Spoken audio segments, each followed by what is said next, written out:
Corona virus से भारत का बुरा हाल है। हर दिन लाखों नए मामले और हजारों मौतें हो रही हैं। इस सबके बीच सरकार की वैक्सीन पॉलिसी पर भी लगातार सवाल उठ रहे हैं।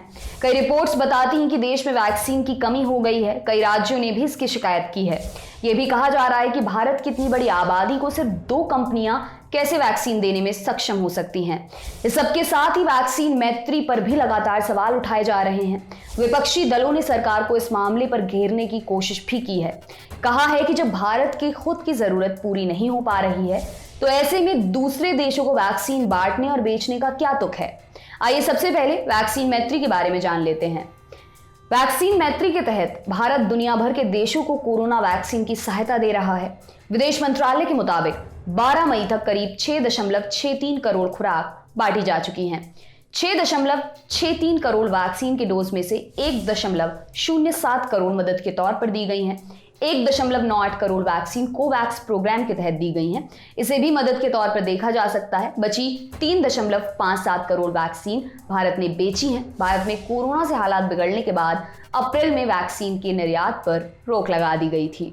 ऐसा नहीं है कि वैक्सीन मैत्री से सिर्फ दुकानदारी हो रही है। भारत कई देशों की मुफ्त में मदद भी कर रहा है, खासकर अपने पड़ोसियों और गरीब देशों की। भारत कोवैक्स मिशन के तहत भी देशों को वैक्सीन बांट रहा है।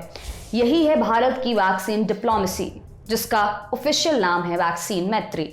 इस वैक्सीन मैत्री के तहत भारत अब तक 95 देशों को वैक्सीन पहुंचा चुका है। विदेश मंत्रालय के मुताबिक पैराग्वे में 22 अप्रैल को आखिरी बार वैक्सीन भेजी गई थी। इसके बाद से अब तक किसी और देश को भारत ने वैक्सीन नहीं भेजी है। भारत ने वैक्सीन मैत्री की शुरुआत की 20 जनवरी 2021 को। इस रोज भूटान में कोरोना वैक्सीन की पहली खेप पहुंची। 1.5 लाख वैक्सीन का यह पार्सल उसे भारत ने गिफ्ट किया था। इसी दिन भारत ने मालदीव को भी 1 लाख वैक्सीन गिफ्ट किए थे। मालदीव के राष्ट्रपति ने ट्विटर पर लिखा, thank you India. Vaccine export को लेकर हाल में बीजेपी के प्रवक्ता संबित पात्रा का बयान वायरल है। उन्होंने एक वीडियो में कहा कि भारत ने मदद के तौर पर 1.07 करोड़ वैक्सीन अन्य राज्यों को दी है। ये विदेश भेजी गई कुल वैक्सीन का करीब 16% है। बाकी के 84% वैक्सीन बाध्यताओं के कारण भेजी गई हैं। इन्हें मोदी सरकार को भेजना ही था। इस 84% वाली बाध्यता को लेकर ही लोग सोशल मीडिया पर उबल रहे हैं। मदद के लिए भेजी गई वैक्सीन और कोवैक्स को जोड़ दिया जाए तो ये करीब 46% बनता है। माने करीब 54% वैक्सीन बेचे गए। माने करीब 3.58 करोड़ वैक्सीन बेचे गए। तो ऐसे में संबित पात्रा का 84% का बयान समझ के परे नजर आता है। जानते हैं संबित पात्रा क्या सफाई दे रहे हैं। संबित पात्रा ने वैक्सीन बाहर जाने को लेकर 2 बाध्यताओं के बारे में बात की है। कहा है कि एक कमर्शियल बाध्यता है और दूसरी लाइसेंसिंग बाध्यता। भारत में 2 कंपनियां वैक्सीन बना रही हैं और इन कंपनियों ने पहले से ही कुछ बुकिंग ली थी। इन कंपनियों ने इन देशों से एडवांस पैसे लिए थे। इन देशों ने भारतीय वैक्सीन बनाने वाली कंपनियों को रॉ मटेरियल में मदद की थी। लाइसेंसिंग बाध्यता को लेकर संबित ने कहा कि कोविशील्ड को ऑक्सफोर्ड एस्ट्राजेनेका से लाइसेंस मिला हुआ है। ऐसे में स्वाभाविक है कि आपको कुछ वैक्सीन बाहर भेजने होंगे।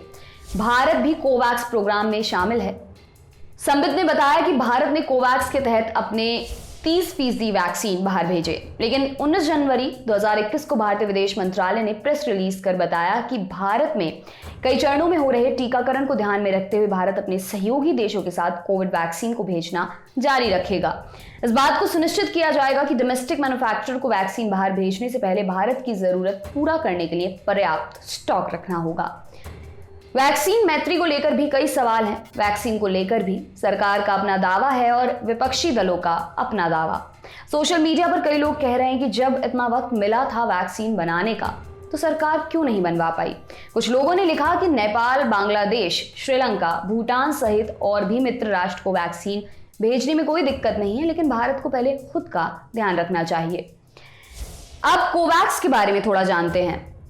ये ग्लोबल प्रोग्राम है। इसे लॉन्च किया गया अप्रैल 2020 में खास कोरोना के लिए, ताकि बिना भेदभाव के पूरी दुनिया के लिए वैक्सीन उपलब्ध कराया जा सके। कोवैक्स प्रोग्राम का जिम्मा उठाते हैं CEPI, GAVI और WHO। कोवैक्स का लक्ष्य है 2021 खत्म होते होते वैक्सीन की कम से कम 1.8 बिलियन डोजेस सप्लाई करना। किन्हें? दुनिया के सबसे गरीब 92 देशों को। किसको कितनी वैक्सीन मिलेगी ये उसकी आबादी के हिसाब से तय होगा। कहीं कोरोना का प्रकोप ज्यादा हुआ तो उसे ज्यादा प्राथमिकता दी जाएगी। आपके लिए तमाम जानकारी इकट्ठा की है हमारे साथी आदित्य ने। मेरा नाम है दिव्यांशी। शुक्रिया।